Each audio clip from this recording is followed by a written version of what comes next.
បងចង់បានផ្ទះនៅជិតក្រុងមែនអត់នេះបងផ្ទះមួយនេះចម្ងាយត្រឹមតែ6គីឡូម៉ែត្រប៉ុណ្ណោះពីវត្តភ្នំទៅ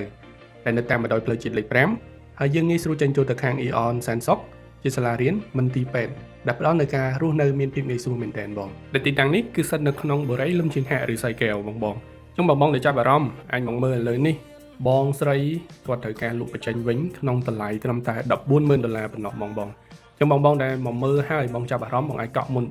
$3,000ហើយបងនឹងទទួលបានការបញ្ចុះតម្លៃពិសេសជូន promotion បញ្ចុះតម្លៃ$10,000ជូនដែលនាំឲ្យតម្លៃលក់ចុងក្រោយនៅត្រឹមតែ$130,000ប៉ុណ្ណោះបងទទួលបានការកាត់ឈ្មោះប្លង់រឹងតែម្ដងប្រភេទ Elma ពីបងស្រីចឹងល្អមែនទែនបងទិញផ្ទះហើយក៏ទទួលបានប្លង់តែម្ដងបងបាទចឹងសម្រាប់នៅក្នុងផ្ទះនេះមិនត្រឹមតែមានទីតាំងល្អទេបង